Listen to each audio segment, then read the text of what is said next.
on a reçu pour cette conférence sur le lobby de la chasse Charles Fournier, qui est député, Sandrine Rousseau qui est aussi députée, Léa Jaillard et Mila Sanchez qui sont du collectif Un jour un chasseur, et Stan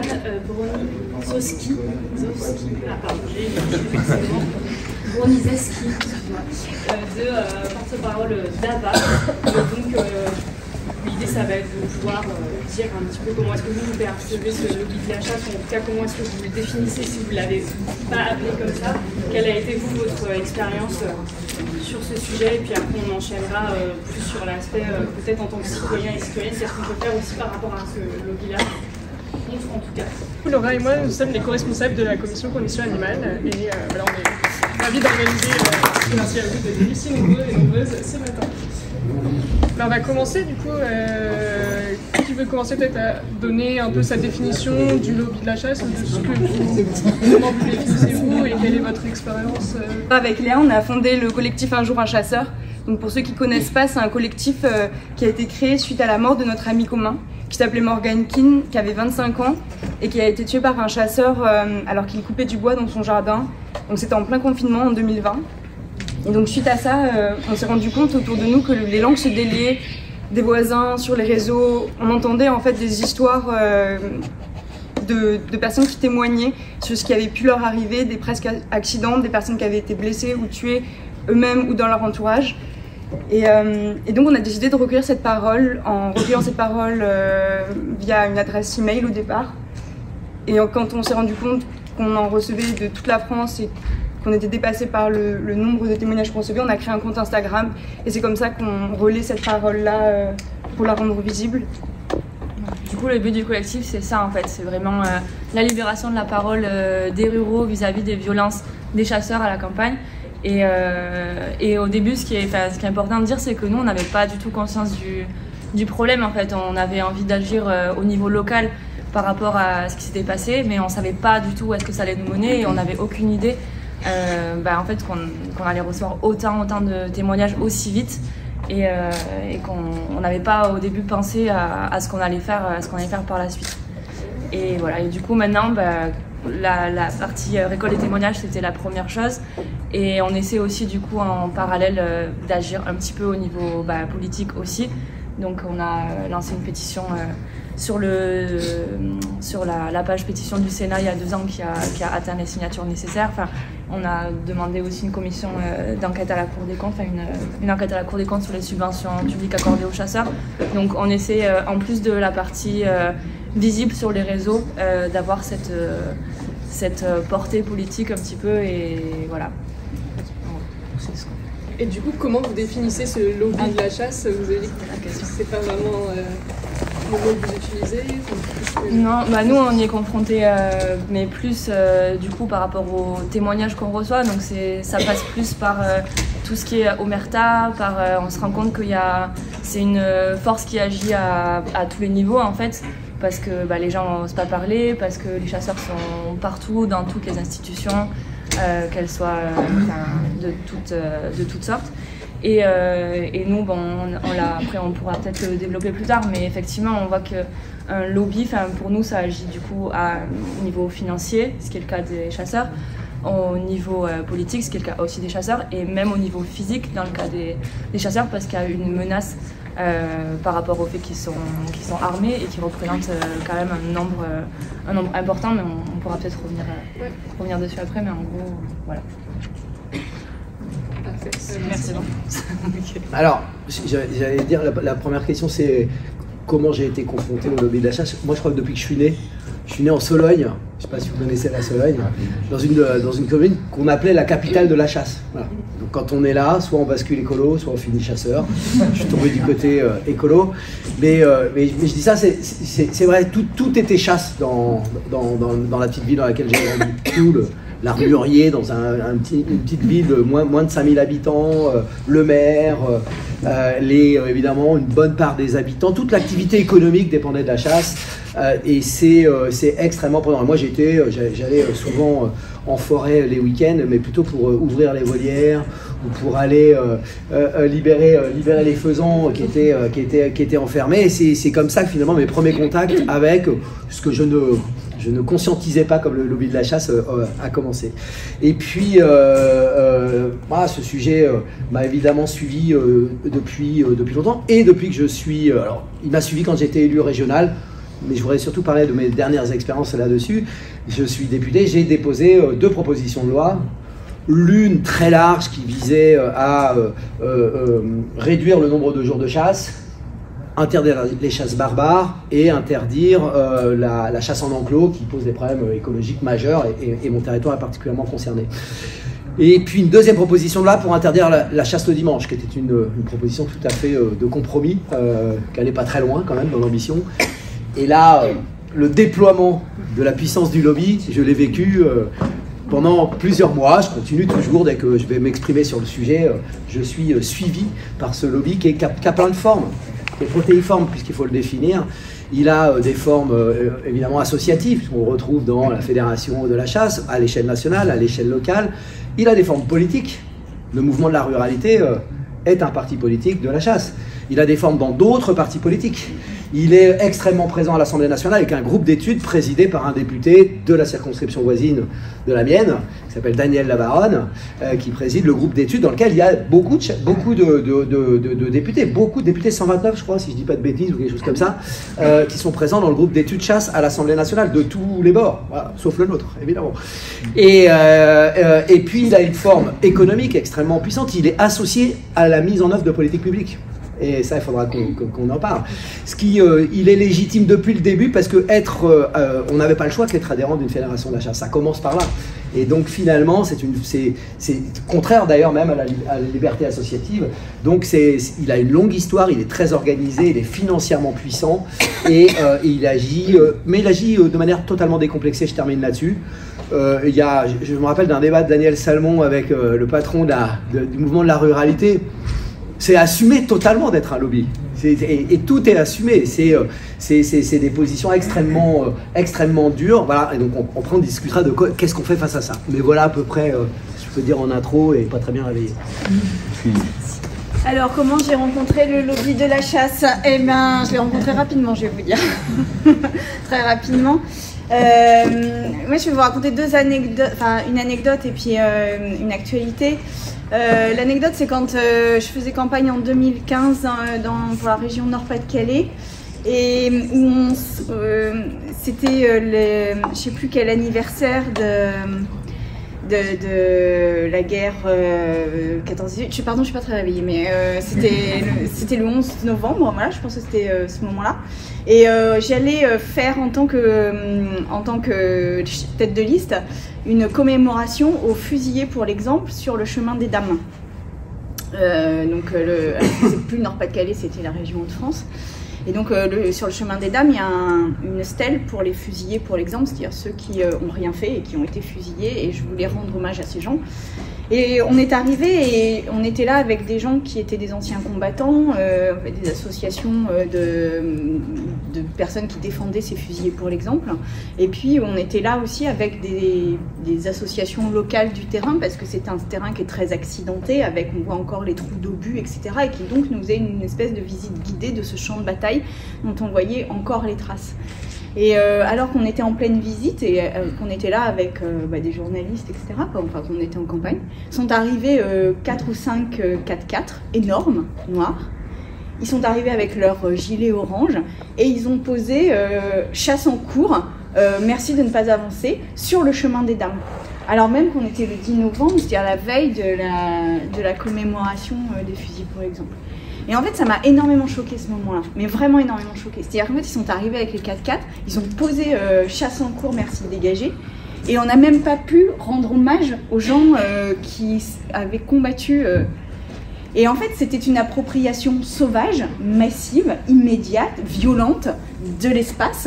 En l'occurrence, là, un espace historique, mais ça se fait aussi d'espace naturel, d'espace de nature. Et on a dû nous dégager, quoi. Et les gens qui étaient avec nous parce que moi, vous me connaissez, je voulais y aller, quoi. Enfin, j'étais là, bah non, en fait, on va aller combien. Et les gens sur place nous ont dit, non, on va pas faire ça parce qu'ils ont des fusils, nous, on n'en a pas. Et donc, en fait, on a dû dégager.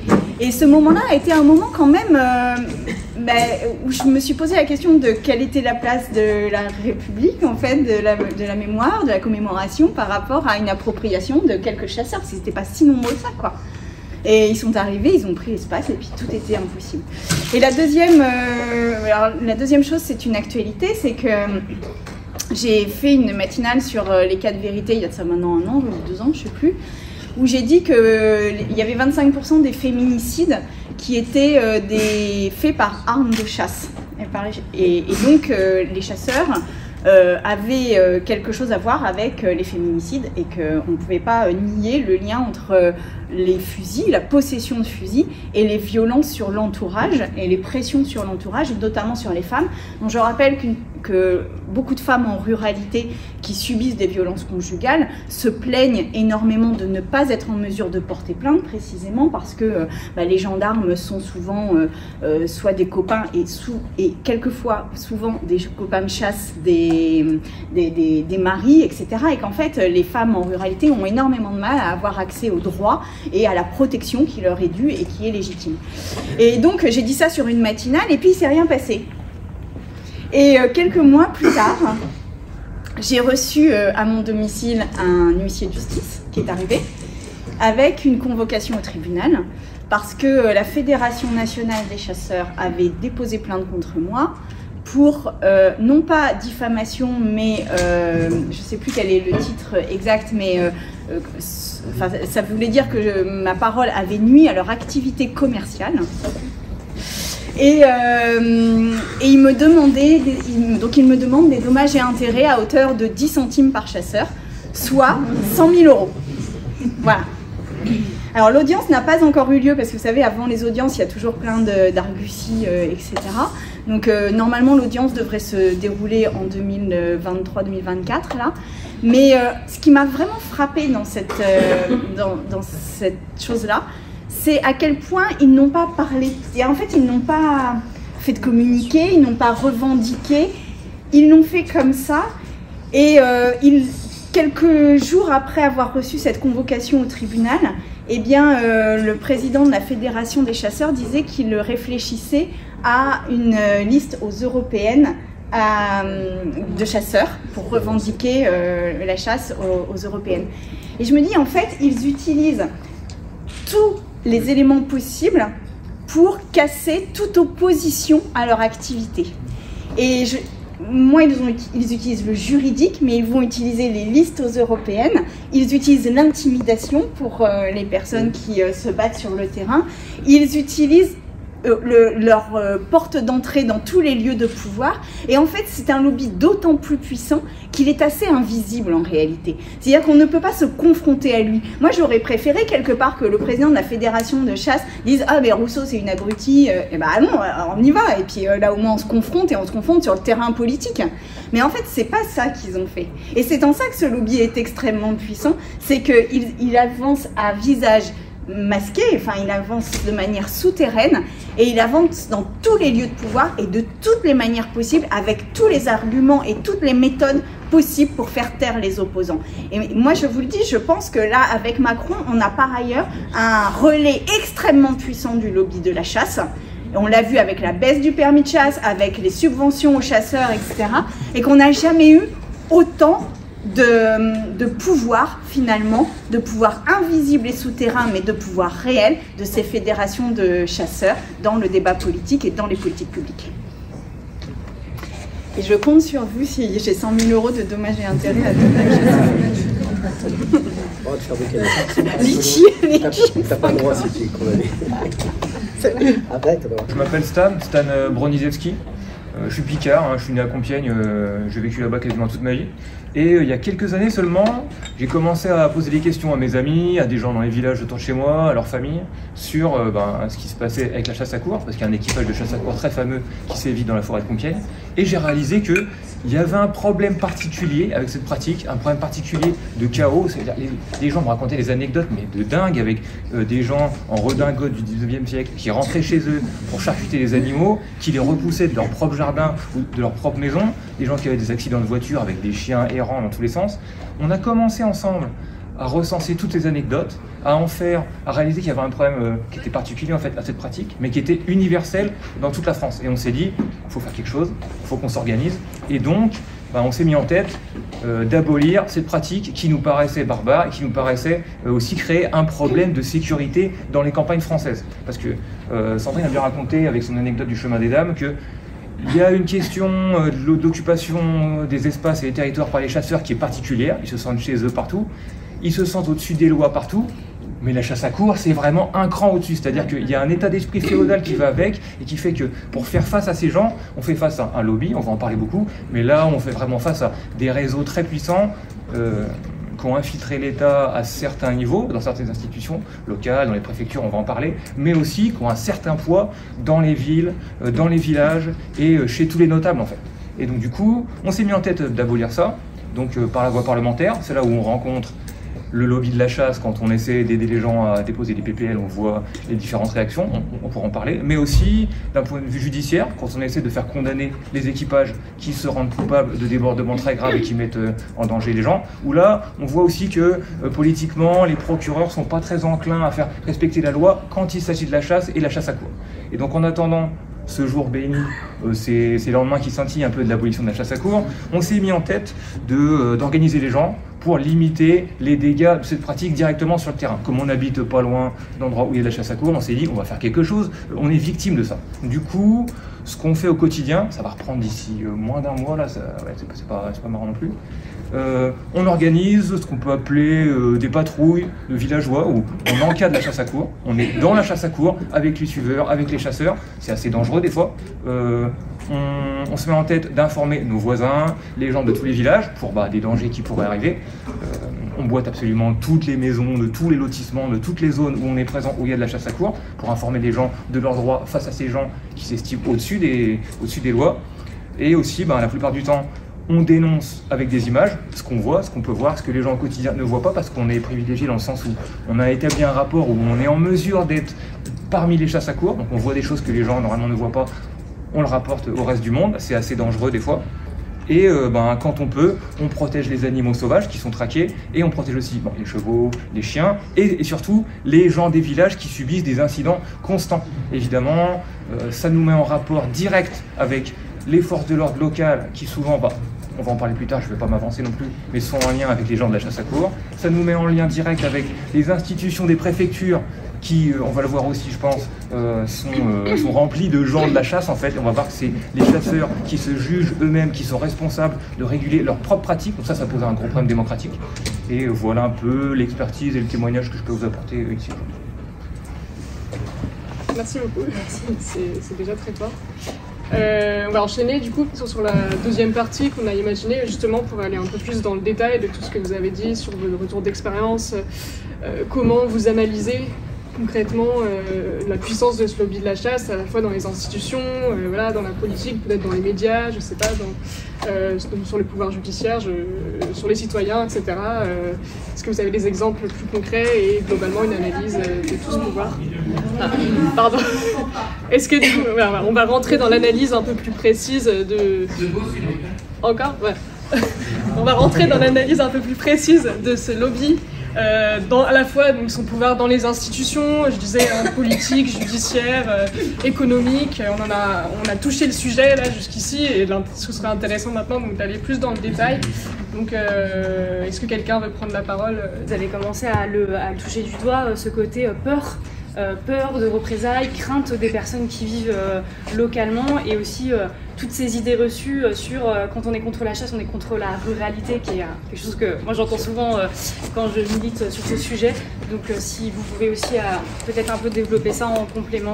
Peut-être Alors, l'expérience de la violence, du rapport de force, voilà, et je pense que quand on est député, assez rapidement, on le vit, et particulièrement d'ailleurs quand on est une femme à l'Assemblée nationale et une femme écologiste, mais Sandrine en parlerait sans doute encore plus que moi, mais quand je suis rentré sur les questions de chasse, j'ai vécu et je vis encore des formes de harcèlement quotidiennes, de messages. Il y a un monsieur qui, pendant 2 mois, m'envoyait une insulte par jour. Alors, en même temps, il était assez créatif puisqu'il arrivait à ne pas me faire la même tous les jours. J'ai reçu des menaces, on sait où tu habites, on va venir chez toi. J'ai Richard Surterre, tout le monde connaît Richard Surterre, c'est une star du lobby de la chasse, qui fait des vidéos debunk, qui vient démonter nos arguments. Si je l'évoque, et là il suit, je sais pas comment, mais il va suivre ce qui se passe à l'heure. Il a fait des annonces en amont sur le fait qu'on allait avoir cette discussion-là, donc il est extrêmement présent. Moi, il m'avait proposé de lui envoyer des éléments, parce qu'il avait fait une première vidéo où il démontait mes arguments, et puis surtout j'avais fait une erreur dans une vidéo, voilà, sur le nombre de plombs qu'on pouvait retrouver, de cartouches de plomb qu'on pouvait retrouver en Camargue. J'avais dû le dire en tonnes au lieu de dire en nombre. Et du coup, les chiffres étaient un peu excessifs. Voilà, c'est une erreur fatale, vous comprenez bien, déterminante dans le débat. Et il m'a proposé de lui répondre ce que j'ai fait avec Léa. On lui a apporté des éléments et là, il a fait une deuxième vidéo pire que la première. Si je dis ça, c'est que je ne suis pas sûr que pour s'en sortir face à ça, ça soit une question d'argumentaire. D'argument contre argument. Moi, je pense qu'à chaque fois qu'on fait ça, c'est comme sur le combat anti-éolien, en fait, on les nourrit eux, en fait. Non seulement on les maintient dans une forme de légitimité pour discuter sur les chiffres.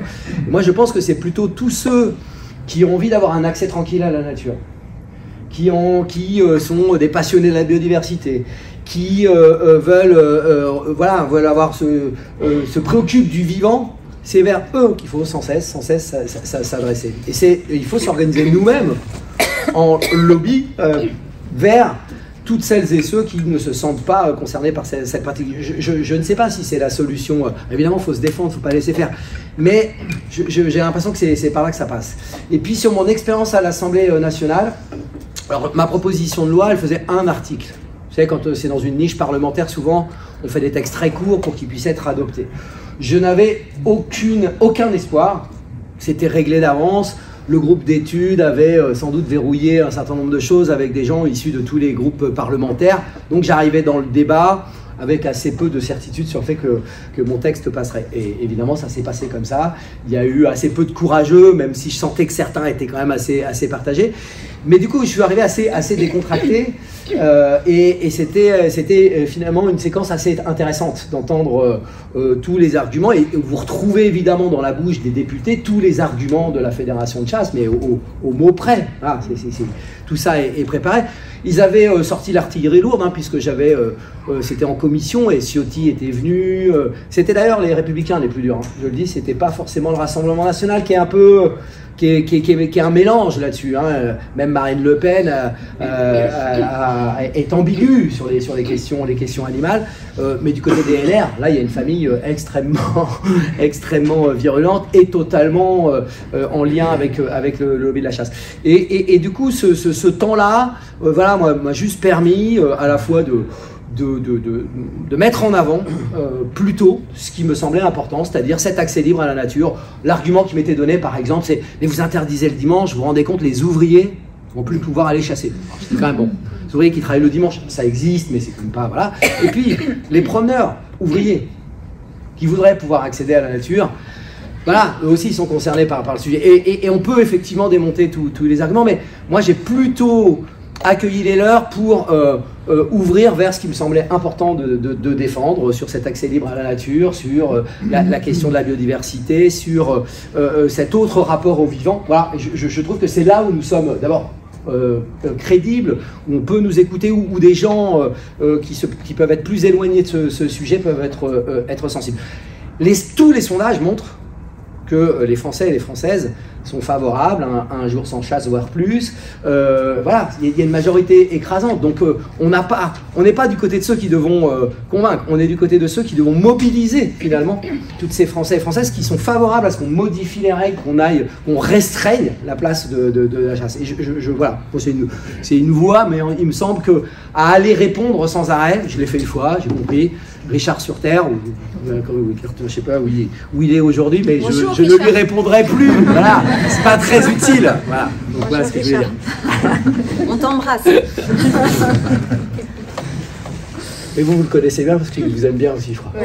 Voilà. Pour pas tout mélanger, pour être assez précis, par exemple, est-ce qu'une association qui défend les animaux sauvages, qui va conseiller des parlementaires pour aller dans ce sens-là, est-ce que c'est un lobby?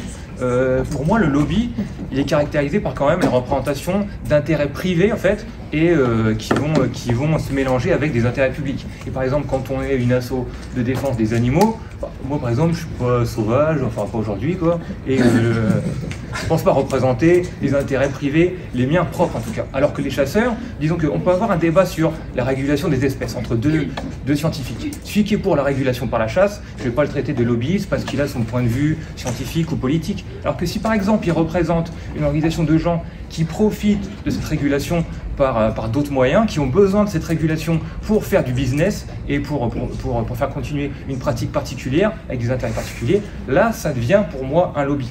Et donc ça arrive pour le côté industriel et pour les fédérations comme les chasseurs. Après peut-être pour poser le débat un peu plus sur comment est organisée la Fédé des chasseurs, qu'est-ce qui fait sa spécificité par rapport à, je sais pas moi, une fédération de sportifs par exemple, c'est qu'il faut bien comprendre que la FNC, c'est une organisation de type corporatiste. Et quand je dis corporatiste, c'est vraiment au sens politique du terme. C'est-à-dire que, bon vous allez dire que j'abuse, mais c'est les faits.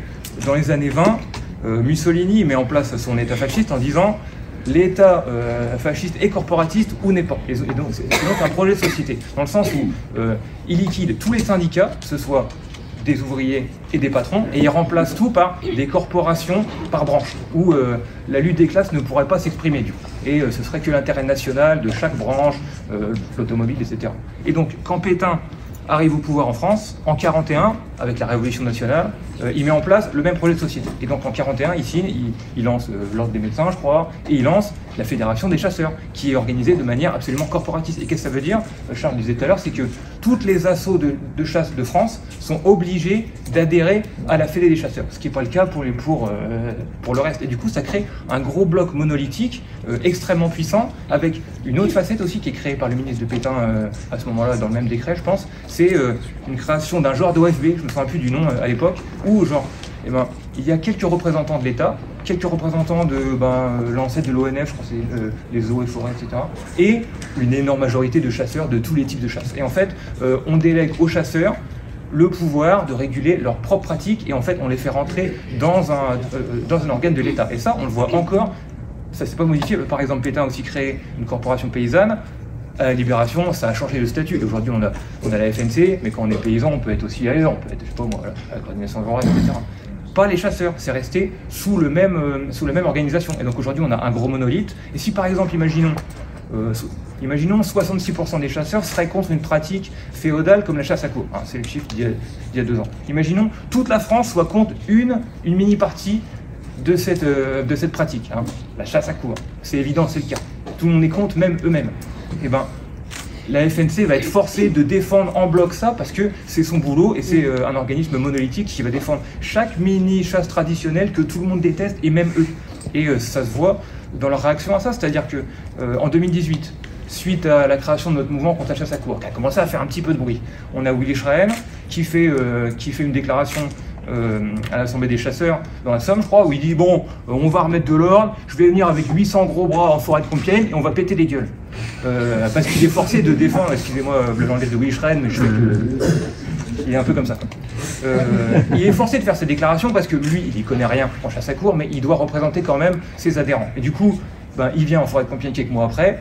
Il n'y a pas de gros bras parce que tous ces gros bras, c'est les ouvriers qui détestent la chasse à courre et qui détestent les hérissons de la chasse à courre. Donc il est un peu seul avec 2 gustes, avec des caméras. Et on voit en fait que on parle un peu avec lui et il connaît pas du tout la chasse à courre. Il dit j'ai rencontré une petite fille, elle m'a dit qu'il y avait des chevaux et que c'était très beau et tout. Et en fait, il ne connaît pas cette pratique du tout, quoi. Et mais il est forcé de la défendre parce qu'il fait partie de ces organes monolithiques et qui est un petit peu imbriqué dans l'État dans certaines institutions, comme je vous l'ai dit, et donc ça rend les choses très compliquées politiquement pour avancer. Moi, je voulais poser cette précision sur historiquement.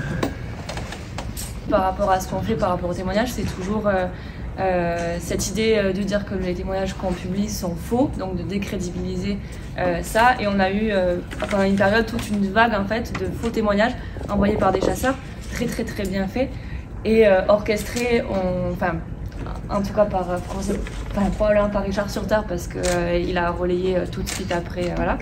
Et on soupçonne la FNC d'être aussi derrière voilà. Donc il y a toujours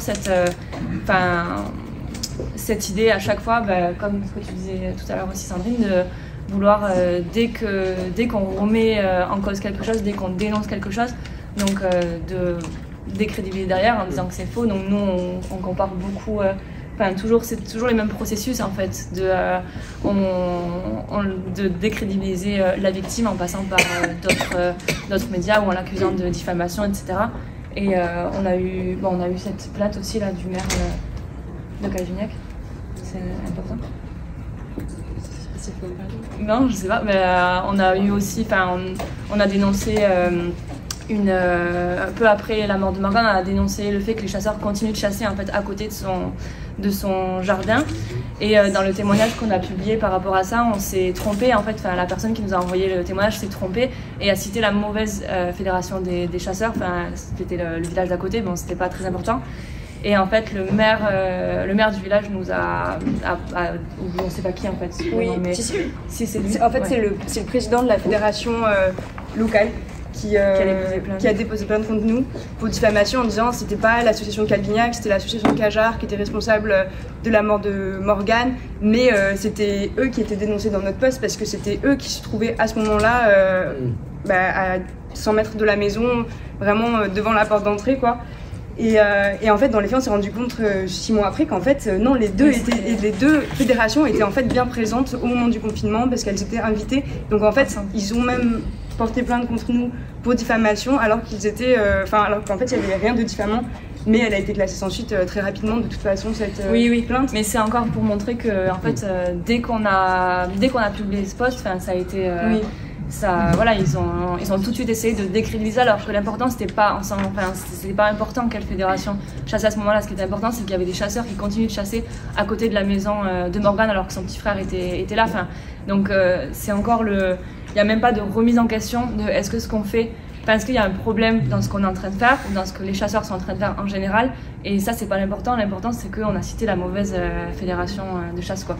Donc il y a toujours, c'est toujours c'est ça, et il se cache toujours, mais on a le droit de chasser là, alors on va continuer à chasser, même si en fait, dans les faits, on peut toujours se demander est-ce que c'est vraiment raisonnable de continuer à chasser à 100 mètres de la maison, un an après d'un jeune que vous avez tué, et sachant que ça se passe à un niveau local, et nous on a essayé de parler avec le maire, on a essayé de parler avec les acteurs locaux pour trouver des situations pour qu'il n'y ait plus en fait les chasseurs qui chassent vraiment à cet endroit, et donc on voit bien que même à un niveau local on a du mal à faire changer les choses parce qu'il y a toute cette pression qui est faite de la part des fédérations au maire, et c'est pour ça que c'est dont on s'est rendu compte, et c'est pourquoi on utilise un jour un chasseur et aussi tout le relais de témoignages, et qu'on essaie de faire changer les choses à un niveau national. C'est qu'il y a trop de pression au niveau local, il ne se passe rien, même dans le cas le plus extrême où des chasseurs ont tué quelqu'un, il y a rien qui change en fait. Oui, alors que les mairies ont tout à fait le droit. Qui impose une distance minimale.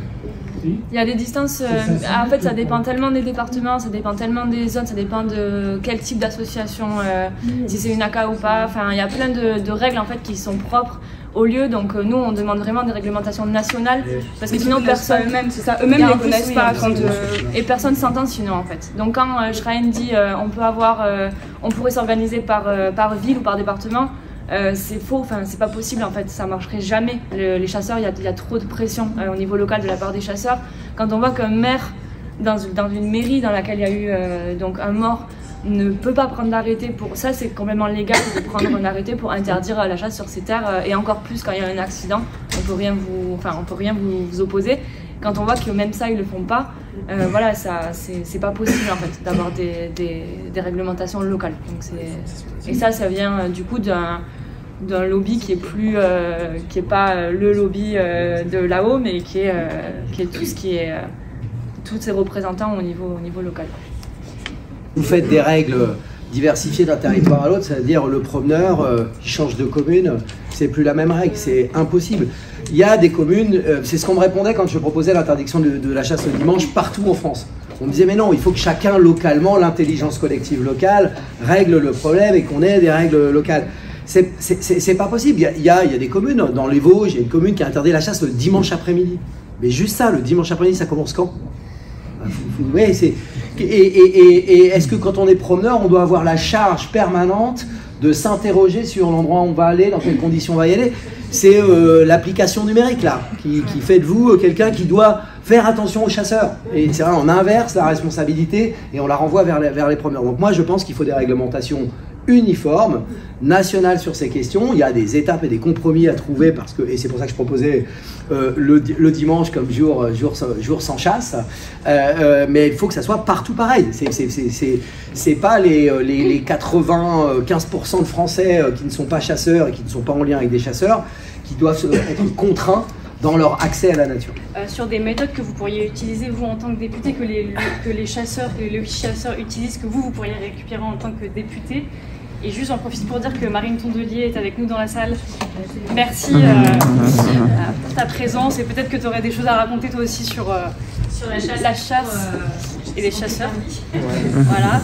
Et aussi, il y a Daniel Salmon dans la salle. Là-bas. Et qui peut-être voudra témoigner aussi. Tu as mis un petit post-it, donc merci pour vos questions, on en a déjà beaucoup. Il y a un article du Monde qui fait un peu une étude sociologique de la chasse qui date de 2018. Alors j'imagine que ça n'a pas été révolutionné depuis. Mais dans cet article, il est dit qu'il n'y a que 2,2% des chasseurs qui sont des femmes. Donc on parle quand même d'une proportion plus que large d'hommes, puisque voilà, vous faites 100 moins 2,2 et vous avez la proportion d'hommes présents dans les chasses. Et puis il y a aussi un mythe autour de la chasse qui est que non seulement c'est la ruralité, mais c'est aussi les gens pauvres qui chasseraient, c'est-à-dire ce seraient les classes populaires. La réalité, c'est que 36% dans cet article, il est dit que 36,3% des chasseurs sont des professions libérales et que juste les agriculteurs représentent 8,5% et les ouvriers 15%. Donc en fait, la majorité, enfin le contingent le plus important de chasseurs, ce sont des professions libérales qu'on ne peut pas classer dans les classes populaires comme ça. Et par ailleurs, il y a aussi un mythe qui est que ce seraient les gens de la ruralité qui utiliseraient la chasse, alors qu'en fait, aujourd'hui, la chasse est aussi le fait d'urbains qui arrivent et qui payent des têtes, des droits à chasser dans les territoires ruraux. Et en fait, c'est aussi une appropriation par les urbains de la ruralité. Et donc, ça, il faut quand même le mesurer parce que pour moi, ça fait partie des victoires qu'a eu le lobby de la chasse, c'est de se représenter comme la représentation des campagnes. Alors même que sociologiquement, ça n'est pas vrai et que c'est au contraire une activité qui est une activité qui devient en plus de plus en plus commerçante en réalité. C'est-à-dire qu'on vend des temps de chasse comme on vend des loisirs et c'est devenu un loisir pour les gens les plus aisés. Et donc, il faut mesurer ça, il faut mesurer aussi l'impact qu'ils ont puisqu'ils ont obtenu des choses... Enfin, des résultats tout à fait majeurs dans les dernières années, avec évidemment la baisse du permis de chasse, l'augmentation de leurs subventions, le fait qu'ils sont en charge d'une partie de la gestion de la biodiversité, le fait qu'on a le droit en France de chasser 89 espèces, je crois, aux dernières nouvelles, alors que la moyenne européenne est de 39. Enfin, voilà, il y a plus de jours de chasse en France que dans bien des pays, donc en fait, ils ont gagné des choses. Et quand il y a des procès contre les chasseurs, eh bien, les peines sont souvent assez clémentes en réalité pour la vie. Et là, on l'a vu avec Morgan Kian, parce que peut-être que vous pourriez en parler quand même du procès qui a eu lieu. Les peines sont très clémentes. Donc en fait, il y a une forme d'acceptation de ce que peut représenter de violence aussi dans la société que cette chasse, puisque quand il y a des accidents, eh bien, on ne les sanctionne pas à la hauteur forcément où ils devraient l'être. Et moi, j'avais été très frappée par la seule politique publique qui avait été annoncée par le ministre de l'écologie, alors ce fameux ministre de l'écologie qui restera dans les annales comme le type qui a découvert l'écologie en devenant ministre, quoi. Et il avait annoncé, donc, quand il y avait eu ces débats sur la chasse, et il avait dit, bon, bah, on va faire une appli. Donc, alors, une appli pour les promeneurs pour qu'ils évitent les chasseurs. Lesquels chasseurs avaient eu le droit à un silencieux sur leur fusil, de sorte que, en fait, on ne pouvait pas les entendre. Donc, ça devient quand même un tout petit peu compliqué. Et en fait, avoir une appli dans la campagne pour suivre les chasseurs, s'adapter à leur chemin et faire en sorte qu'il y ait du coup des réseaux 5G dans toutes les forêts de France, au plein cœur des forêts de France, parce que sinon vous n'avez pas accès à l'appli. Je me dis quand même que ça dit quelque chose de la puissance du lobby des chasseurs en France, et que je crois que, comme l'a dit Charles, l'important c'est vraiment d'aller sur les valeurs et non pas sur les chiffres, parce qu'en fait quand on fait des débats sur les chiffres, mais quelque part sur le nucléaire ou sur d'autres trucs, c'est exactement la même chose. On se confronte sur des chiffres, voilà, bon, déjà les chiffres, il n'y a pas d'émotion derrière des chiffres, donc voilà, vous vous confrontez à 2,2 versus 6,5, bon bah voilà, il n'y a pas d'émotion. Et puis quand vous êtes spectateur d'un débat entre 2,2 et 6,5, vous mettez d'un côté ou de l'autre, mais finalement vous savez même pas trop pourquoi. Alors que je pense que sur la chasse, il faut en appeler aux émotions. Et ce qui me frappe vraiment, c'est l'appropriation violente et unilatérale qu'ils ont des espaces de nature. Et ça, pour moi, il y a quelque chose de l'ordre du partage de la nature. À un moment où on arrive à une raréfaction de toutes les ressources, à un moment où on arrive à une utilisation qui va devoir être sobre de l'essentiel des ressources que nous avons sur la planète, eh bien la question du partage va devenir centrale. Et la nature se partage exactement comme les ressources doivent se partager ou comme les biens communs doivent se partager. Et il n'est pas question que les chasseurs, parce qu'ils sont chasseurs, parce qu'ils ont du pouvoir politique, s'approprient comme ça de manière unilatérale des espaces de nature sans que cette question du partage soit posée. Et c'est pour ça, merci à Charles d'avoir posé cette PPL sur le fait qu'il y ait un jour sans chasse. Merci à Nicolas Thierry aussi qui a fait un travail sur la chasse à courre, parce que je crois qu'au-delà du nombre d'espèces, etc., ce qui est très important pour la biodiversité, il y a aussi une valeur fondamentale qui est qu'il n'y a pas de domination dans notre société, et particulièrement pas d'un lobby aussi organisé que la chasse, et qu'il nous faut lutter face à eux avec les mêmes armes qu'ils ont, c'est-à-dire qu'ils se prévalent de valeurs. Eh bien nous, les valeurs que nous défendons, c'est le partage, c'est l'accès à la nature, c'est le respect des animaux, c'est le fait qu'avec un fusil, on est forcément plus violent que sans, et que même si on n'en fait pas usage, eh bien c'est une violence en soi que d'en avoir un entre les mains et en avoir un à disposition. Et je rappelle, et je termine là-dessus, que le permis de chasse est donné en France, il n'y a pas de contrôle systématique d'alcoolémie, ce qui est quand même fascinant, et que le permis de chasse est attribué sur des critères qui sont jugés trop faibles par d'autres pays européens, de sorte que les chasseurs français ne peuvent pas aller chasser dans d'autres pays européens parce qu'on estime qu'ils n'ont pas les compétences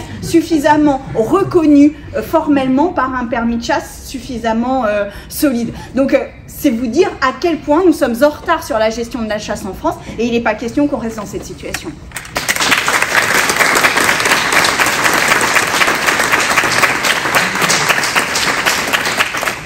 Je voulais vous remercier beaucoup parce que je sais que c'est un sujet, de toute façon quand on est écolo, en fait on sait que c'est dur, et surtout dans certains territoires, il se trouve que ce sujet que vous portez, sur lequel vous militez, quand on le porte comme écolo parce qu'on est confronté au sujet dans son territoire, c'est souvent que c'est un territoire où il y a beaucoup de chasse et beaucoup de chasseurs, et que ce qu'on appelle nous militer dans l'adversité.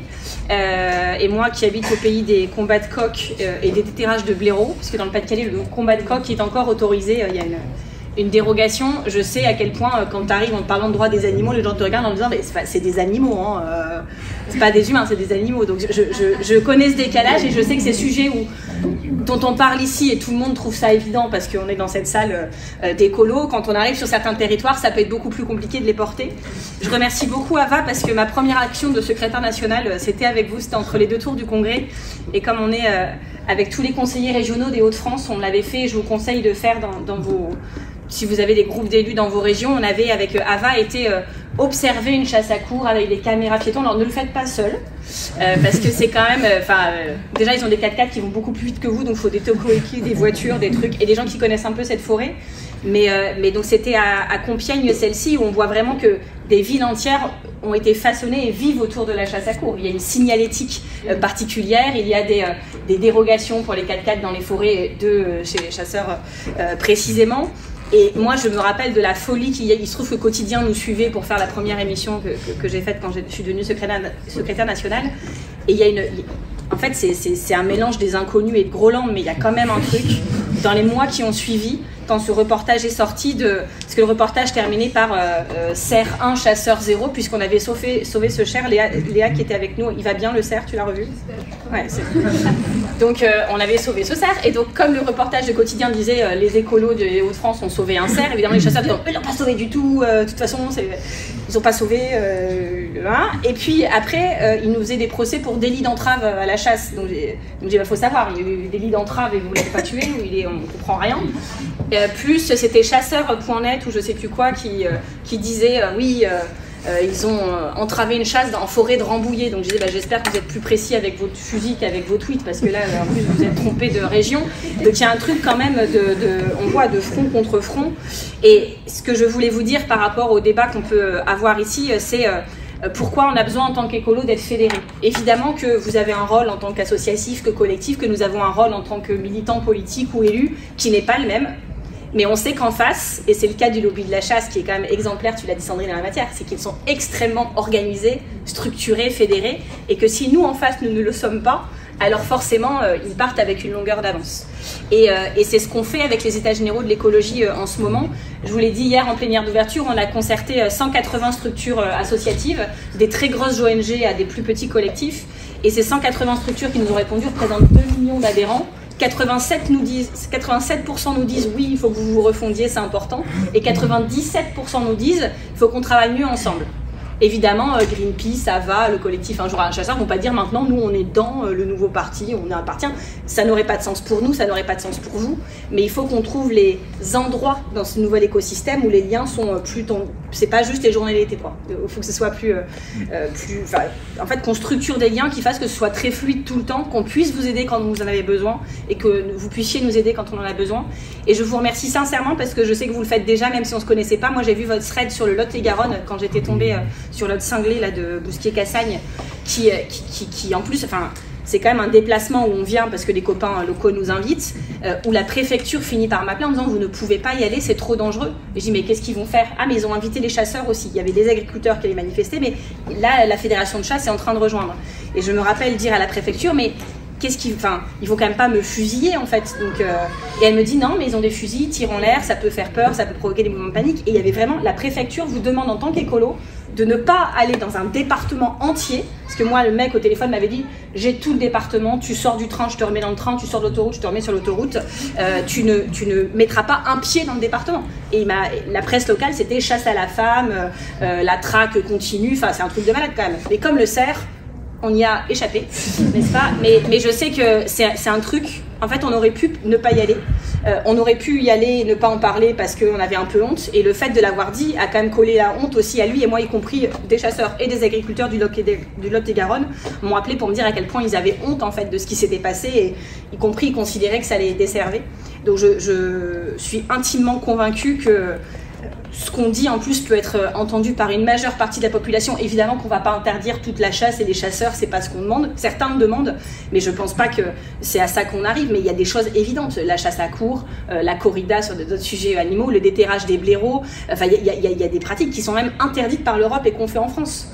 Et le partage de l'accès à la nature, on voit bien que les 1% de chasseurs français ne peuvent pas revendiquer tous les jours de la semaine de pouvoir être chez eux dans ces forêts, là où les gens, du coup, 84% des Français disent j'ai déjà eu peur en me promenant en forêt, je veux l'interdiction au moins un jour par semaine.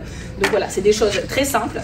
Et je le dis aux militants écolos, il y a cette action que vous pouvez faire d'aller suivre des chasses à courre, d'aller faire un peu contrôle sur place du respect des règles, en vous protégeant aussi. Et la deuxième action qui peut être intéressante, qui demande un peu de temps, mais nous on y avait réfléchi il y a 6 mois, mais là si je le fais je me ferai repérer, c'est d'aller passer le permis de chasse. En fait il faut prendre les meufs les plus nulles en chasse de vos groupes locaux, genre moi, et vous emmenez la nana passer le permis de chasse. Et elle l'obtient en fait, parce que c'est très facile. et elle sort. Pas que des nanas. Non, pas que des nanas. Je prenais l'exemple de moi. En fait, on voulait y aller avec Alexandre Cousin, qui est l'autre conseiller régional du Pas-de-Calais. Vraiment en montrant, parce qu'on avait regardé les épreuves, on aurait eu le permis de port d'armes, on aurait eu le permis de chasse, parce que franchement, je crois que c'est plus facile à avoir que le code que moi-même j'ai dû passer 2 fois.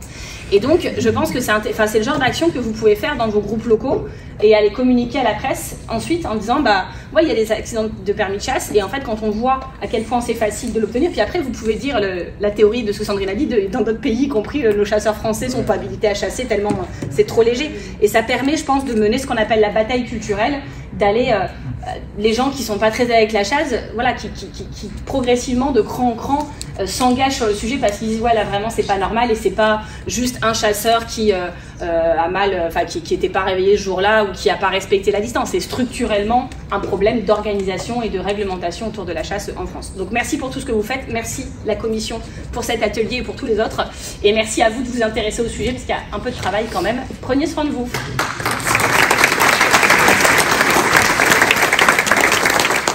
Marine a en fait répondu à une question. Pas eu besoin de la poser, la question était j'ai une drôle d'expérience, passer le permis de chasse, peut-il être une solution d'infiltration? Exactement. Pour Marine, oui. Si on devient majoritaire à passer le permis de chasse, c'est qu'on est majoritaire par rapport aux vrais chasseurs. chasseurs. Après la fédération de chasse et qu'on les écolos deviennent chefs de la fédération de chasse. Là, plus rien à faire, je note. C'est pour ça qu'il faut être un million dans nos C'était au mois de juin. Infiltration réussie. Et ils étaient, c'est ce que je dis sur la fin aussi, ils étaient en essayant de me charmer et j'aurais pas à mettre à ta place. c'était assez drôle parce qu'on était 4 femmes là-bas, au plein milieu. Ils étaient très embêtés, c'était sur 2 jours. Le premier jour, donc on mangeait tous ensemble, et puis le premier jour, le président à la fin il vient me voir, il me dit non mais on avait des assiettes en carton mais la prochaine fois on aura des assiettes différentes. Ok, voilà. Et c'était assez drôle. Et la deuxième fois quand même, à la fin ils sont venus me voir mais pourquoi vous faites ça, vous? Et en fait, bon, c'est une histoire familiale. Et ce que je trouve intéressant, c'est parce qu'on a un truc familial, on a une chasse privée, et qui est à mon frère. Il m'a dit, ils font chier les chasseurs, fais quelque chose. Je dis, je vais passer le permis de chasse pour aller réguler un peu tout ça. Et c'est assez intéressant quand même, c'est une espèce d'infiltration que, effectivement, comme tu dis, que je trouve assez intéressante à faire, d'aller les voir et d'aller dans leur sens, quoi, de se dire ah ouais, vous avez raison, heureusement que vous êtes là pour gérer tout ça, parce que vous êtes vachement bon dans la biodiversité, mais quand même, enfin voilà. C'est juste pour dire, moi j'ai une famille d'agriculteurs et je me suis avec chasseurs, donc c'est comme ça, c'est la vie, mais du coup les chasseurs des nains ils me disent, mais toi, t'es chez les verts, mais tu peux comprendre, je dis, mais essayer de comprendre les écolos, et donc le chef des chasseurs des nains Beaumont, qui vous imaginez pas le truc, mais peut-être un peu quand même, quand j'ai eu mon fils et j'étais en landau en congé mat dans la ville, il était l'humain, il me dit bouge pas, et il revient en me disant tu m'avais promis qu'un jour tu m'inviterais à une réunion des Verts, mais je l'ai pas encore fait, j'attends qu'il se prépare notamment. Et il dit moi je t'avais promis qu'un jour je t'inviterais à la fédération de chasse. Il arrive en me ramenant pour mon fils une petite peluche de lapin en me disant c'est un cadeau de naissance de toute la fédération de chasse pour son fils. Bon. Et du coup je prends le lapin et je montre à mon fils et je fais ce matin.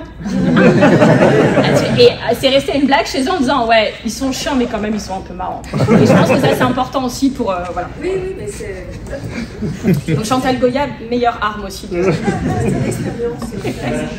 y a eu le Covid, donc c'était un petit peu compliqué. Et là, il y a l'ouverture de la chasse. Je me demande si je vais pas aller faire un tour pour réglementer. Parce qu'en plus, il y a quand même des lois qui ne respectent de toute façon pas. Il y a quand même des cartouches de chasse partout, alors qu'ils doivent les ramasser. Enfin, rien que des trucs comme ça, ils doivent pas tirer au plomb. C'est dans la Dombe où il y a aussi pas mal de chasseurs. Il y a des étangs, ils doivent pas tirer au plomb vers les étangs pour des...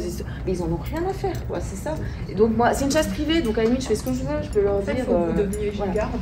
Mais oui, c'est ça, j'ai passé mon permis pour être garde-chasse en fait. Ça, parce que pour être garde-chasse, il faut avoir le permis de chasse. Il faut tirer quand même. Mais il faut juste savoir démonter un fusil, le remonter, c'est pas. Puis on peut tirer par terre, on s'en fout, c'est pas le problème. Mais il faut ramper, enfin bon, c'est assez drôle à faire. Hein. J'ai envie de faire une émission de télé-réalité. J'ai envie de faire une émission de télé-réalité. Voilà. Mais merci pour ça. Voilà. Donc voilà, je suis très sensible à la question de la chasse depuis très longtemps. Et dès que je suis arrivé au Sénat, j'ai voulu adhérer au groupe d'études chasse et pêche. Il n'avait jamais vu un écologiste, bien entendu. Et ça a été très rapide. J'ai eu le président de ce groupe d'études qui d'une certaine manière presque convoqué, voulant savoir ce que venait faire un écologiste dans le groupe d'études chasse. Voilà. Je lui ai dit que je venais simplement faire vivre le débat démocratique et que l'entre-soi était toujours très mauvais. Il n'a pas plus apprécié que ça, mais bon, j'ai participé à quelques réunions, j'y vais très très rarement, honnêtement, parce que souvent les sujets, je vais dire que je n'aurais rien à dire que c'est la stupidité pur jus, et que ce n'est pas du tout dans ce que je pense pouvoir être défini comme étant de la chasse. Mais j'y vais de temps en temps, par exemple, lorsqu'il y a un groupe d'études qui se penche sur les élevages d'animaux pour la chasse. Les 20 millions d'oiseaux que l'on lâche tous les ans pour la chasse, là, j'y vais rien que pour apporter ma contradiction et mon interrogation par rapport à la définition de la chasse, qui n'est normalement pas de tuer des animaux d'élevage. Donc voilà, j'ai aussi déposé une loi contre la chasse à courre, et je me suis déplacé en forêt dans le nord de la France, également près de Villers-Cotterêts, pour une chasse à courre, où j'ai vu un petit peu ce que tu disais, c'est-à-dire les gens, personnes en redingote, on a l'impression de revenir quelques siècles en arrière. C'était fort intéressant. Et donc, à la suite de votre pétition, qui est arrivée très rapidement à 120 000 signataires sur le site du Sénat, ce qui était énorme, et ça s'est fait très rapidement. Ils ont tout de suite coupé court, ils ont arrêté le décompte en disant on va s'en occuper, parce qu'on serait peut-être monté à 200, 300 ou 400 000. C'était quelque chose de très très fort. Donc, suite à cela, il y a eu une mission d'information au Sénat sur la sécurisation de la chasse, pilotée par un LR, parce que, effectivement, les LR sont très présents au Sénat. Si on a bien un endroit où le lobby de la chasse est fort, c'est au Sénat. Le président Larcher est un chasseur, et des chasseurs, il y en a partout, et il y en a également dans les administrateurs. Donc, on est bien cadenassé par les chasseurs, et un lobby archi présent. Donc, dans cette mission d'information, la présidente était une centriste, Maryse Carrère, des Pyrénées, et le rapporteur est Patrick Chaise, un sénateur LR, qui n'est pas un chasseur. Les deux ne sont pas des chasseurs, ils ont tenu quand même à mettre des non-chasseurs dedans. Ils ont travaillé, mais avec un poids énorme. C'est-à-dire que malgré, on va dire, entre guillemets, quand même une certaine bonne volonté, la volonté d'avancer, d'essayer d'aller vers des réglementations, comme tu disais Sandrine, où on a aujourd'hui une absence de réglementation nationale. Chaque département a sa réglementation, c'est assez incroyable. Ils ont donc essayé de faire des propositions, si ce n'est fortes, au moins allant dans le bon sens, mais ils ont eu des menaces en permanence. Et aujourd'hui, Patrick Chaise voudrait déposer une proposition de loi et n'est toujours pas sortie, parce que, je pense qu'il y a cette pression qui est extrêmement forte pour qu'on ne vienne surtout pas interroger les jours de non-chasse. Parce que, comme tu le disais, Charles, je pense qu'on se positionne souvent en anti-chasse, mais je pense qu'il faut être vraiment pour le partage de l'espace rural, faire en sorte que tout un chacun puisse se promener sur des temps dans la forêt, dans l'espace rural, sans avoir peur des chasseurs. Ne serait-ce que, effectivement, que pour le bruit, que pour l'ambiance, parce qu'on nous dit, bah oui, enfin bon, c'est les chasseurs toujours, ils disent, oui, on a fait déjà beaucoup d'efforts, il y a déjà beaucoup moins de morts qu'avant. Effectivement, si on regarde les chiffres, les statistiques vont plutôt dans le bon sens. Ça baisse. Mais le nombre d'incidents est très important, quand même, d'accidents, dans ceux qui sont déclarés. Et puis surtout, il y a quand même cette conscience que, aujourd'hui, le monde rural, ce n'est pas la chasse. Il y a un amalgame qui est fait toujours entre ruralité et chasse. Ça, il faut le dénoncer en permanence. On a énormément de ruraux qui ne sont plus des chasseurs. Ça a complètement été transformé au niveau sociologique. Ce sont surtout des urbains qui viennent chasser. Et donc, faire en sorte qu'il y ait des jours sans chasse, ça me semble essentiel. Et en particulier, moi, j'ai plaidé toujours pour 4 demi-journées sans chasse, dont le dimanche, et puis les autres demi-journées, parce que je suis très démocrate, prêt à débattre. On peut les placer où on veut. Le samedi après-midi, le mercredi après-midi, enfin, voilà.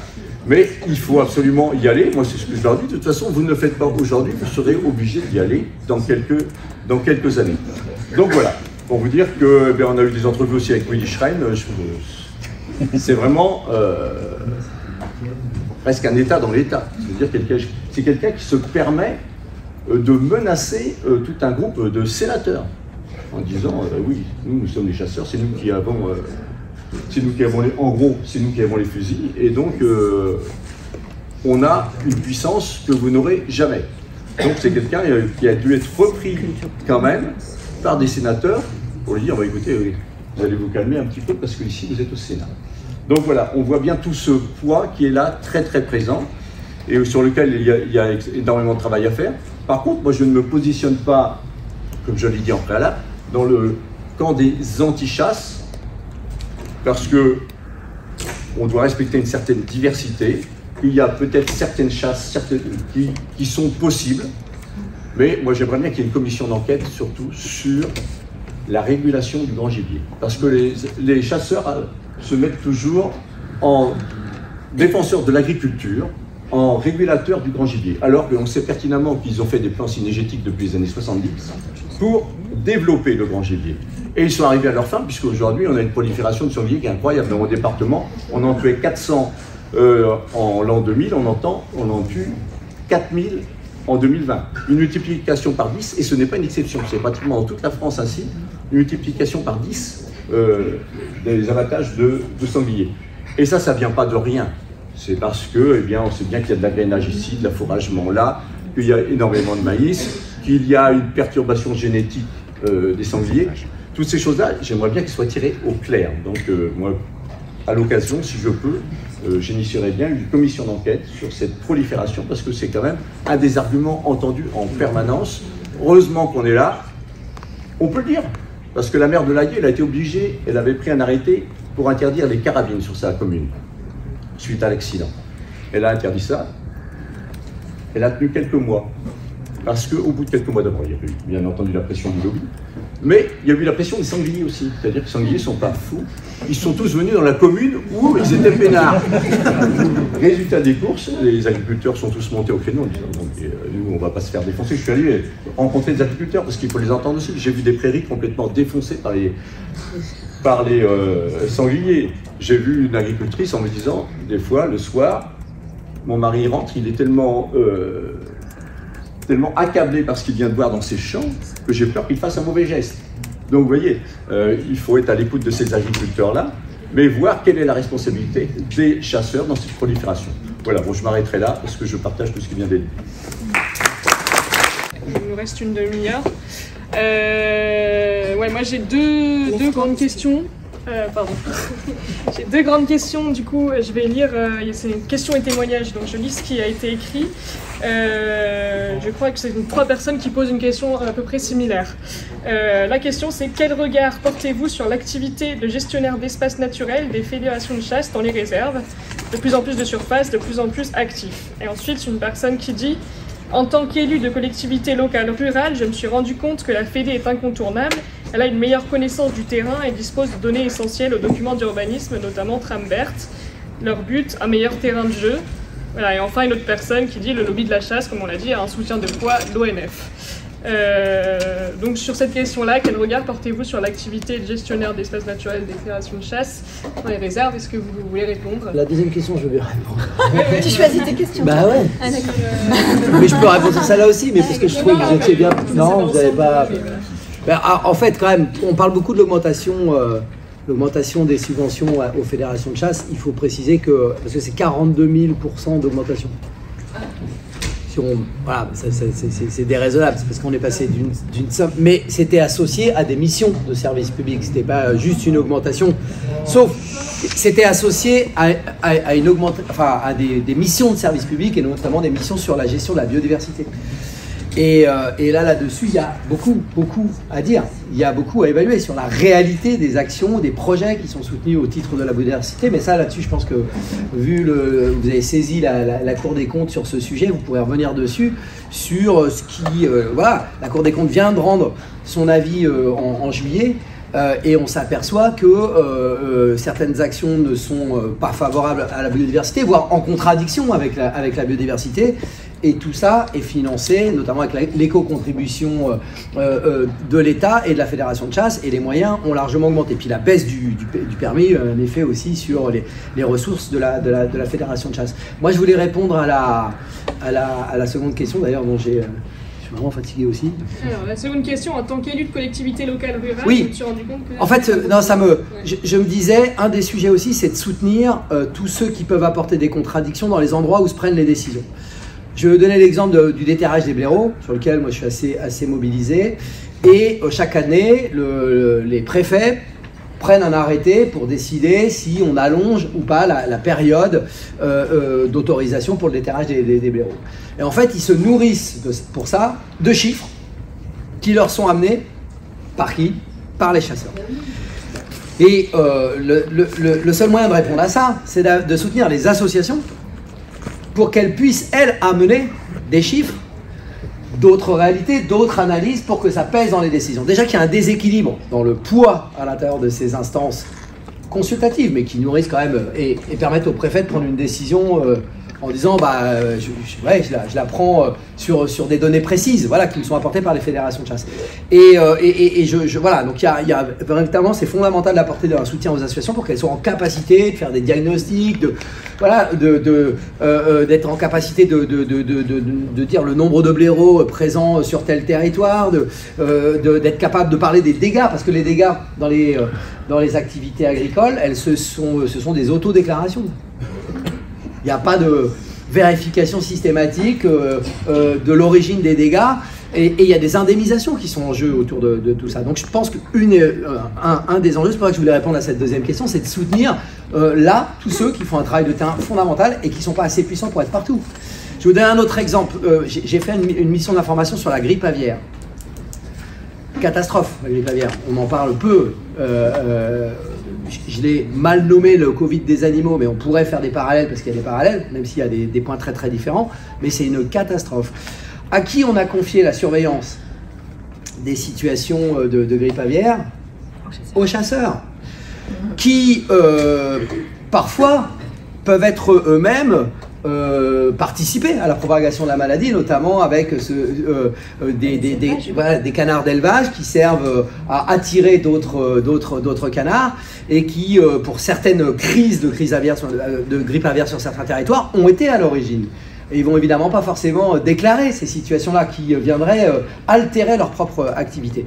Là, on a fait dans le rapport, on a conclu qu'il fallait aussi que la LPO soit dans les structures et soutenue, parce qu'il y a de l'argent qui est en jeu à chaque fois, soutenue pour faire le travail de surveillance dans les territoires. Et vous voyez, donc quand je dis tout à l'heure, il ne faut pas juste contester la fédération de chasse, il faut aussi soutenir ceux qui sont les amis du vivant, les observateurs du vivant, les experts du vivant, et je pense évidemment à toutes les associations, toutes les ONG, ça c'est central. C'est à ce prix-là qu'il y aura des rééquilibrages. Voilà. Et puis je pense qu'à un moment donné, il faudra aller mettre le nez dans la loi qui a organisé les associations de chasse, les AK. Il faudra revenir sur aussi, et il faudra pousser ces sujets de la gouvernance et de la place que les chasseurs tiennent aujourd'hui dans l'OFB par exemple, à différents endroits. Ils ont quand même un poids qui est démesuré par rapport à ce qu'ils représentent en nombre, et ça, faudra aussi évidemment mener la bataille. C'est moi qui avais écrit la question sur les collectivités locales. Ah pardon. On n'aura jamais la capacité d'aller jusqu'aux moyens dont dispose la Fédération de chasse, pour aider les autres associations naturalistes et tout ça. Non, vous non, mais c'est pour ça que la bataille... Ça sera nous, collectif, à l'échelle nationale. Ouais. Okay. C'était... oui, c'est ça. Vous ne pourrez pas, c'est sûr, mais ça se joue en alliance. Voilà. C'était pour des renseignements un petit peu sur les moyens légaux dont on dispose. Dans une petite commune de 600 habitants, on a une pratique de la chasse qui est assez...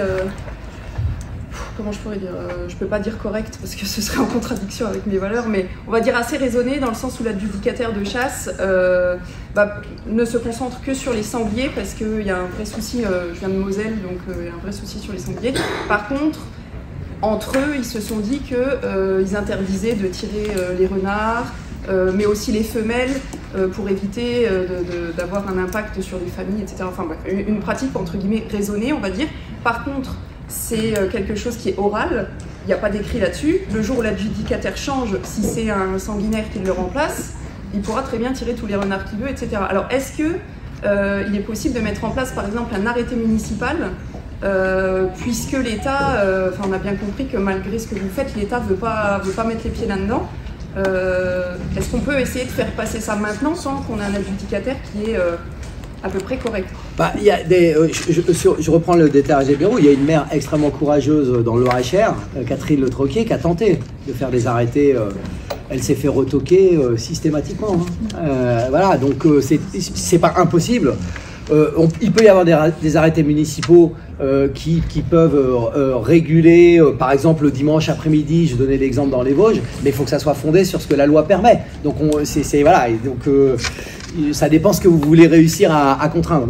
C'est vrai que les pouvoirs de police du maire, ils sont assez limités en matière de chasse. En réalité, c'est plutôt le préfet qui est vraiment plus là-dessus, et en plus même plus, c'est-à-dire qu'un maire, on pourrait, si les chasseurs arrivaient à prouver que y a des dégâts qui auraient été causés sur sa commune et qu'il n'a pas pris de mesures dans ce sens, il pourrait même être attaqué.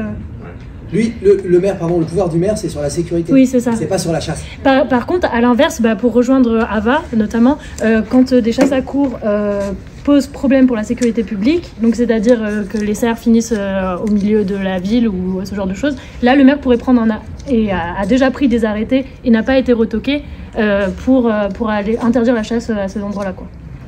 Ou pour la limiter, en tout cas. Voilà. Une petite anecdote de chasse à courre, ça va parler des préfectures. C'est pas vraiment collectivité locale, mais voilà.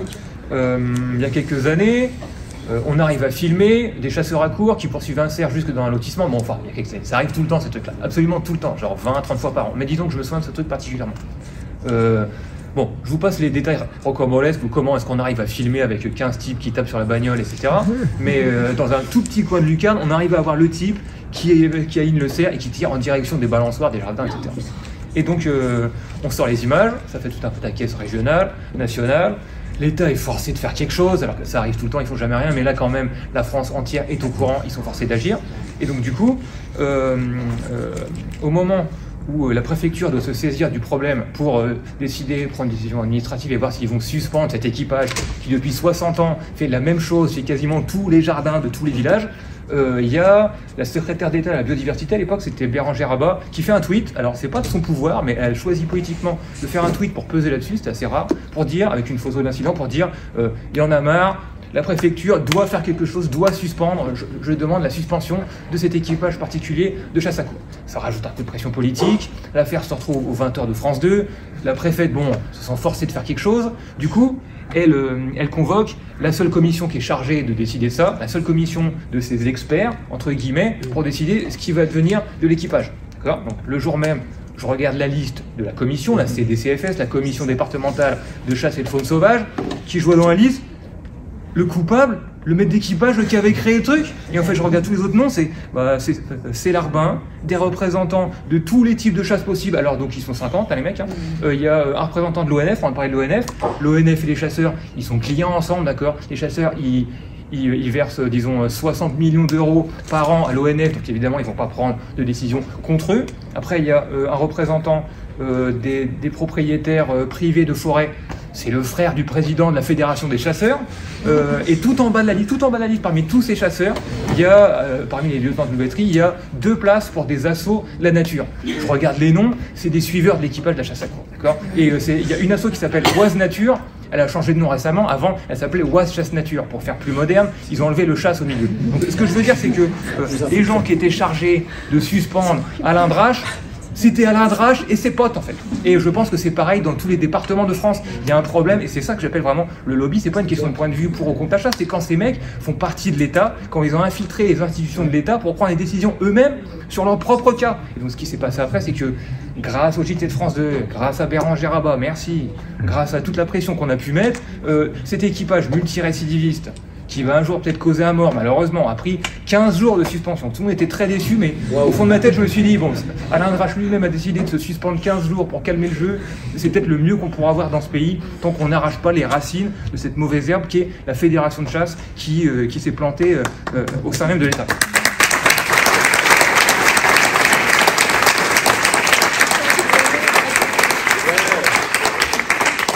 Il y a quand même la secrétaire d'État à la biodiversité, Sarah El Haïry, qui Elle vient d'être nommée, bon c'est pareil, elle a découvert le mot biodiversité, tu vois, elle a ouvert le dictionnaire, elle s'est dit la biodiversité. Bon alors, qu'est-ce que je vais pouvoir faire? Et en fait, elle est quand même très très en lien avec les chasseurs, puisqu'elle a assisté à de nombreux événements organisés par la Fédération nationale de chasse. Donc déjà, on avait Éric Dupond-Moretti, Marc Fesneau a fait l'introduction, enfin la préface d'un livre écrit par le président de la Fédération de chasse. Il y a Marc Fesneau, qui est voilà, il y a voilà, il y a Béchu, je soupçonnerais, mais je suis pas sûre, enfin j'en sais rien, mais bon, ça me surprendrait qu'à moitié. Et elle a Iri, non, d'accord, non, alors donc j'enlève sur Béchu. Là, c'est votre source sûre. Elle a Iri qui est très proche d'eux. Et puis on se souvient, et je sais que je n'aime pas Nicolas Hulot, mais enfin il est quand même parti parce que le président de la fédération de chasse était plus important que lui dans le gouvernement, alors même qu'il en était le numéro 2. Donc, je veux dire, voilà, il faut aussi se dire que là, on a une perméabilité. Et par ailleurs, Macron a réautorisé, ou du moins, il a augmenté le nombre de chasses présidentielles. Ce qui est aussi un lieu de lobby, un lieu d'entre-soi, un lieu voilà, où on fait les choses. Moi, j'avais entendu une chercheuse finlandaise un jour dans un colloque qui disait que la politique finlandaise était très masculine et masculiniste parce qu'en fait une partie de la politique finlandaise se faisait dans les saunas, lesquels saunas étaient non mixtes, c'est-à-dire qu'en fait il y avait beaucoup de discussions dans les saunas, mais comme c'était à poil et tout ça, bah, les femmes n'y allaient pas, donc c'était des lieux de sociabilisation et de décision politique dont les femmes étaient exclues, et ça a influé sur la politique finlandaise. Et ben, j'ai envie de vous dire que les fédérations de chasse, ça fait aussi partie de l'exclusion des femmes de la politique, puisque c'est des lieux de sociabilisation, des lieux de discussion, des lieux de lobbying dont les femmes sont majoritairement absentes, si ce n'est exclues, mais au moins absentes, et ça pèse aussi sur la structure générale des décisions qui sont prises là-dessus.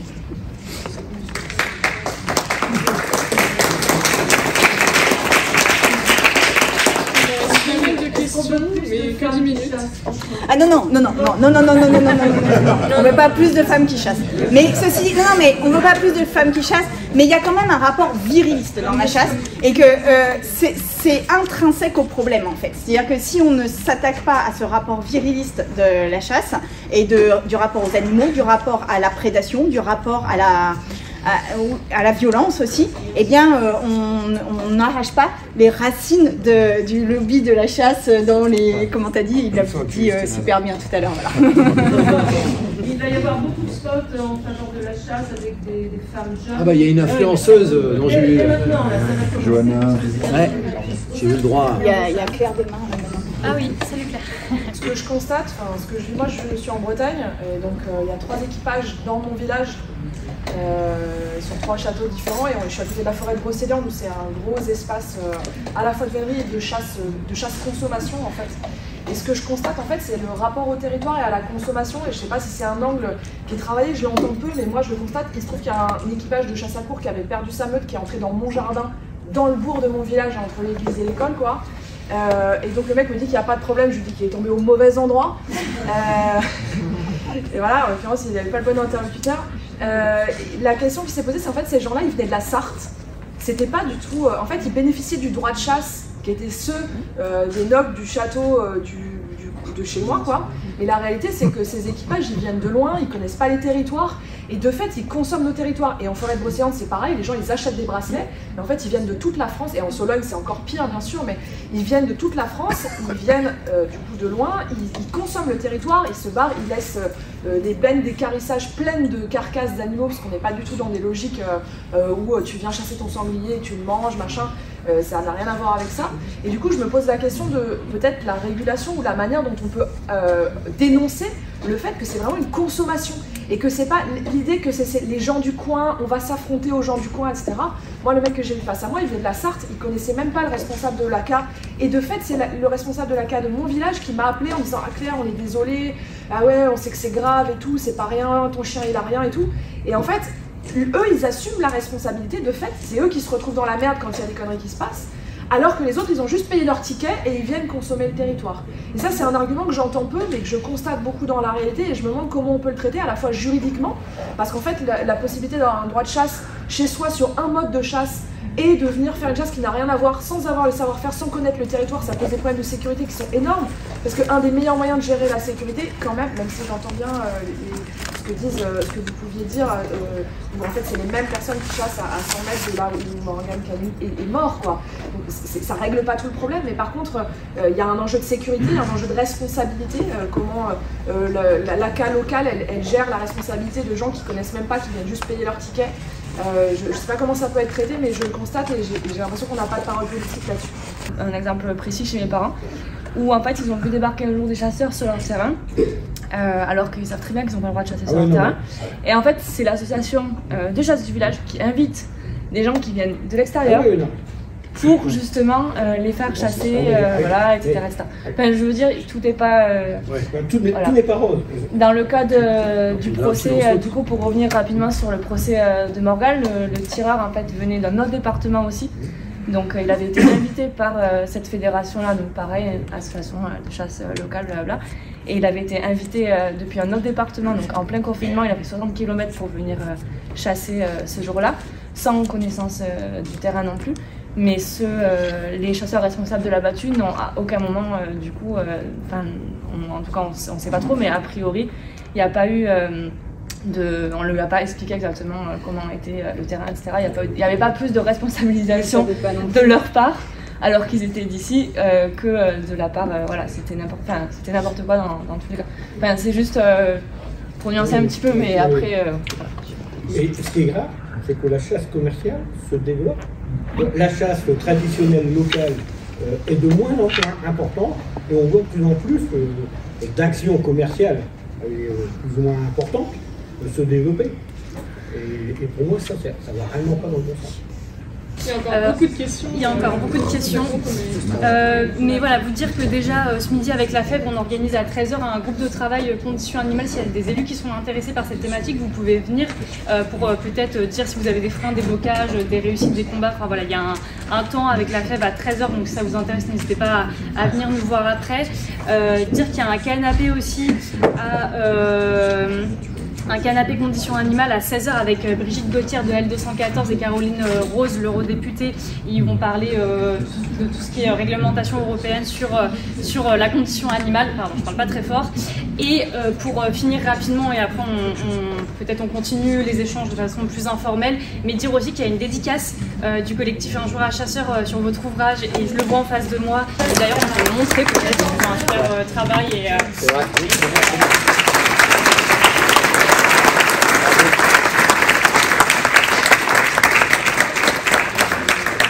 En général, les structures, les associations qui visibilisent en fait tout ce qui ne se voit pas et tout ce qui ne s'entend pas. Donc merci beaucoup. Peut-être que vous voulez dire un mot et après on va conclure assez rapidement si chacun veut dire un mot. Et après, si vous avez encore des questions, venons discuter ensemble. Non, du coup le livre on l'a écrit pour avoir un espèce d'endroit où c'est un manifeste en fait, donc qui reprend un petit peu tout ce qu'on a fait depuis le début, pourquoi on le fait. Ça vous donne aussi des clés pour justement agir contre le lobby des chasseurs, donc avec plusieurs comment répondre à leurs arguments, quoi faire au niveau individuel aussi pour essayer d'améliorer les choses en fait, tout simplement. Et voilà. Merci.